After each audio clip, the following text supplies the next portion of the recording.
بسم اللہ الرحمن الرحیم۔ آج میں آپ کو جرمنی کے ٹورسٹ ویزے کے بارے میں انفارمیشن دیتا ہوں کہ آپ امارات سے یا سعودی عرب سے گلف کے کسی بھی کنٹری سے بھی آپ جرمنی کے ٹورسٹ ویزے کے لیے کیسے اپلائی کر سکتے ہیں۔ تو سب سے پہلے بات کرتے ہیں ریکوائرمنٹس کی کہ اس کے لیے کیا کیا ریکوائرمنٹس ہیں، کیونکہ ریکوائرمنٹس بہت ہی ضروری ہیں۔ اگر آپ اس کو فلفل کرتے ہیں تو آپ آگے اپلیکیشن سبمٹ کر سکتے ہیں۔ ریکوائرمنٹس میں جو سب سے اہم ہے وہ ہے بینک سٹیٹمنٹ، کہ اگر آپ کے پاس بینک سٹیٹمنٹ ریڈی ہوں، امارات میں تقریباً 3 مہینوں کا چاہیے اور سعودی عرب میں 6 مہینوں کا۔ جرمنی کا ریکوائرمنٹس ہے کہ 6 منتھ کا آپ نے بینک سٹیٹمنٹ شو کرنا ہوگا۔ اگر آپ کے پاس بینک سٹیٹمنٹ ریڈی ہے تو باقی جو ڈاکومنٹس ریکوائرمنٹس ہے وہ آپ جلدی پورا کر سکتے ہیں، جیسا کہ ٹریول انشورنس ہو گیا، میڈیکل انشورنس ہو گیا، یا ٹریول پلان ہو گیا، یا ہوٹل ریزرویشن، یا فلائٹ ریزرویشن، یا کمپنی کا NOC وغیرہ۔ یہ ایزی ہے، آپ 1-2 دن میں اس کو کر سکتے ہیں، لیکن سب سے اہم جو ہے جس کے لیے آپ کو اپنا بینک سٹیٹمنٹ برابر کرنا ہوگا، اس کے لیے اگر آپ کے پاس بینک سٹیٹمنٹ نہیں ہے تو کم از کم 3 مہینے تک آپ نے اس میں سیونگ کرنا ہوگا، تو اس لیے ان کے لیے ٹائم چاہیے۔ تو اگر آپ کے پاس بینک سٹیٹمنٹ برابر ہے تو باقی جو ہے وہ ایزی ہے، جیسا کہ اپلیکیشن فارم ہو گیا، میڈیکل انشورنس ہو گیا، ٹریول پلان جس میں آپ کا مثلا 10 دن کا سٹے ہے، تو 10 دن آپ نے کہاں پہ گزارنے ہیں، کون سے سٹی میں جانا ہے، اور کیا کیا ٹورسٹ اٹریکٹیو پلیس میں آپ نے وزٹ کرنا ہے، وہ آپ نے ایک لسٹ میں مینشن کرنا ہوتا ہے۔ اور اسی طرح میڈیکل انشورنس، جتنے دن کا آپ کا سٹے ہوگا اتنا آپ میڈیکل انشورنس لے سکتے ہیں، 10 دن، 5 دن، 7 دن کا میڈیکل انشورنس آپ لے سکتے ہیں۔ اور اسی طرح ڈمی ٹکٹ جو ہے فلائٹ ریزرویشن، وہ بھی آپ بک کر سکتے ہیں، کنفرم نہ ہو، کیونکہ ویزے کا ڈیسیجن کا آپ کو پتہ نہیں ہے، تو اس لیے کنفرم بکنگ نہ ہوٹل کا چاہیے اور نہ فلائٹ کا چاہیے، جسٹ ڈمی ٹکٹ اور ہوٹل کا جسٹ ریزرویشن ہو، کینسل جو فری ملتا ہے وہ آپ کر سکتے ہیں۔ اچھا، اور اسی طرح کمپنی کا NOC، کمپنی کو آپ ریکویسٹ کرو گے کہ میں نے ایسا وزٹ ویزے کے لیے اپلائی کرنا ہے جرمنی کو، تو آپ کو وہ NOC دے دے گا۔ سعودی عرب میں ڈیفرنٹ یہی ہے کہ سعودی عرب میں جو NOC آپ کمپنی سے لیتے ہیں وہ چیمبر اٹسٹیشن بھی سعودی عرب میں چاہیے، اور امارات میں باقی کنٹری میں وہ نہیں چاہیے۔ باقی سعودی عرب میں جو دوسرا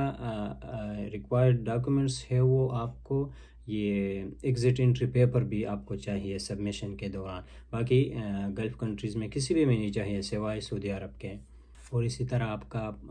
پاسپورٹ کی کاپی ہو گئی، جو جتنے بھی پریویس ویزے ہیں ان کی کاپی ہوں آپ کے پاس، اور اسی طرح 2 تصویریں ہوں، تو یہ ریکوائرمنٹس ہیں۔ اس کے بعد اگر آپ نے سارے ڈاکومنٹس برابر ہیں آپ کے پاس، تو سب سے پہلے کیا کرنا ہے، اسٹیپ بائی اسٹیپ میں آپ کو بتاتا ہوں۔ یہ تو ریکوائرمنٹس ہے، ڈاکومنٹس جو چیک لسٹ ہے جو آپ نے سبمٹ کرنے ہوں گے، تو یہ ہے۔ باقی ابھی کرنا کیا ہے، آپ نے کس طرح اپلائی کرنا ہے، تو سب سے پہلے اس میں یہ ہے کہ آپ اپوائنمنٹ دیکھو کہ آپ کو اپوائنمنٹ کس ڈیٹ کو ملتی ہے۔ اپوائنمنٹ کہاں پر، VFS ایک ادارہ ہے، امارات میں ہے، اور اگر سعودی عرب سے آپ اپلائی کرنا چاہتے ہیں تو سعودی عرب میں TLS ہے، تو آپ وہاں پہ ڈیٹ سیلیکٹ کرو، کون سے ڈیٹ کو آپ کو اپوائنمنٹ مل رہی ہے، تو اس ڈیٹ تک آپ نے پھر وہ سارے ڈاکومنٹس ریڈی کرنا ہے۔ مثلا آپ کو 10 دن بعد آپ کو اپوائنمنٹ ملتی ہے، تو اس اپوائنمنٹ ڈیٹ سے پہلے 3-4 دن پہلے آپ بینک میں جاؤ، وہاں سے بینک سٹیٹمنٹ پرنٹ کراؤ، اس سے 2-3 دن پہلے کمپنی کو ریکویسٹ کرو، وہ آپ کو NOC دے دے گا۔ اسی طرح hotel reservation, flight reservation, medical insurance, یہ چیزیں آپ نے ان سے 2-3 دن پہلے ارینج کر کے اپوائنمنٹ پہ جاؤ۔ تو سب سے پہلا اسٹیپ کیا ہو گیا کہ اپوائنمنٹ بک کرو، اور اپوائنمنٹ پہ جس دن آپ کی اپوائنمنٹ ہو سارا ڈاکومنٹس اوریجنل پاسپورٹ کے ساتھ، تصویر کے ساتھ، اپلیکیشن فارم جو آپ نے سب کچھ، اپلیکیشن فارم جو ہے وہ آپ نے فل کیا ہوگا آن لائن، آپ اس کو فل کر سکتے ہیں یا پرنٹ کر کے ہاتھ سے فل کر سکتے ہیں، اور آخر میں سائن کر کے ڈاکومنٹس کے ساتھ لگا لو، ڈاکومنٹ کے ساتھ رکھو۔ جس دن آپ کی اپوائنمنٹ ہوگی بائیو میٹرک کے لیے، اس دن آپ وہاں پہ جاؤ گی، VFS جو ادارہ ہے، سینٹر ہے، وہاں پہ جا کے آپ نے بائیو میٹرک بھی دینی ہے، اور جو ویزا کا فی ہے، ویزا کا جو فی ہے وہ 350 درہم فیس ہے، اسی طرح سعودی عرب میں بھی ہے، اور باقی ان کا VFS یا ادارے کا اپنا جو فی ہے وہ 105 درہم ہے۔ تو یہ فیس آپ نے وہاں پہ جمع کرنا ہے، سارا ڈاکومنٹ بھی سبمٹ کرنا ہے، بائیو میٹرک بھی دینی ہے، اور پاسپورٹ بھی وہ آپ سے لے کے جرمنی ایمبیسی کو سبمٹ کر دے گا۔ تو تقریباً 15-20 دن میں آپ کو وہ ویزا پاسپورٹ ریٹرن کر دے گا ڈیسیجن کے ساتھ۔ اگر ویزا اپروو کیا ہے تو وہ ویزا وہاں پہ پیسٹ کیا ہوا ہوگا، جتنا دن آپ نے ریکویسٹ کیا ہوگا اتنا ہی دن آپ کو ویزا دیتے ہیں، 10 دن ہو، 15 دن ہو، 20 دن ہو۔ اور جتنا کم ہو اتنا اچھا ہوتا ہے، ہفتے سے 15 دن تک کا بھی ہے۔ اور اگر ریجیکٹ ہے تو وہ ریزن بھی آپ کے ایک پیپر کمنٹ شیٹ ہوتا ہے، وہ پاسپورٹ کے ساتھ لگا کے آپ کو آپ کا پاسپورٹ 15-20 دنوں میں ریٹرن کر دیتا ہے۔ تو بعض اوقات پہ ایسا ہوتا ہے کہ آپ کو رائٹ آف اپیل دیتا ہے کہ آپ اپیل کر سکتے ہیں، لیکن وہ بہت مہنگا پڑتا ہے کیونکہ آپ کے لیے اس کو لائر کو ہائر کرنا پڑے گا اور فیس جمع کرنا ہوگا۔ اور اگر